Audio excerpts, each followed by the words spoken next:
And man, do we need change. We need it in the worst possible way. I'll give you an example of exactly what I'm talking about. About a week and a half or 2 weeks ago, I went on this poverty tour through America. Went to some pretty amazing places, actually. And we ended up in the Appalachian Mountains. And some of you, if any of you watched the debate the other night, I mentioned this briefly in the debate. But I was sitting with a man who was 51 years old. I'm 54. He's 3 years younger than me.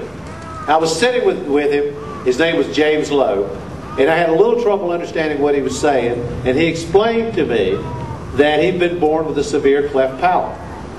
And that he didn't have the money to pay for the treatment, the fix, that would fix his cleft palate.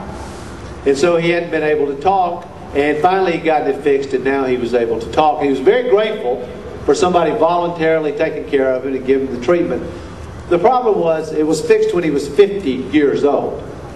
For 50 years, this man lived in the richest nation on the planet and couldn't talk because he couldn't get the health care that he needed. You know, and I was glad that he was proud and thankful and very noble about the whole thing. That's not what I felt. I felt outrage. Outraged that in the United States of America, somebody could live for 50 years not able to talk when what was wrong with them was completely fixable. How long are we going to let these drug companies and insurance companies run this country? We have got to take these people on. We have got to fight. We have got to stand up. We need a President of the United States who's willing to take these people on and bring about the change that this country needs. Because the one thing I can tell you for sure is James Lowe has no lobbyist in Washington, D.C. You can take that to the bank. I'd be willing to bet there aren't many of you who have a lobbyist in Washington, D.C. either. But I've been there. I know what happens. I saw when the prescription drug bill under Medicare passed, the lobbyists for the drug companies wrote that thing. And everything we tried to do to change it, everything to bring down the cost of prescription drugs, everything we tried to do to change it, they beat back. This has to change. Now, here's what I think.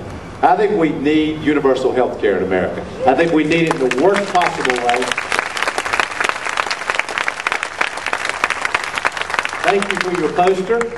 It is true, we need not just health care, we need truly universal health care. For me, the initial test of any health care plan is, does it cover everybody? Is it required by law to cover everybody? Now here's what, let me tell you basically what my plan does. I'll go through the details if you want to ask me about it. But the basics are this. We require employers to either cover their employees or pay into a fund. We subsidize health insurance premiums up to about $100,000 of income.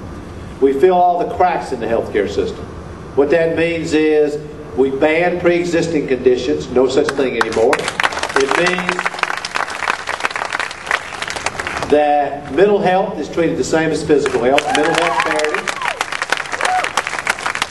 chronic care, long-term care, preventive care, those things are all covered. Dental care and vision care are covered. You can take your health care with you when you go from one place to another, or if you get laid off. So no matter what, you always will be covered. And my health care plan, you know, you need to hear the good and the bad. It's not free. It costs money. It costs between $90 and $120 billion a year. It's paid for by getting rid of Bush's tax cuts for people who make over $200,000 a year.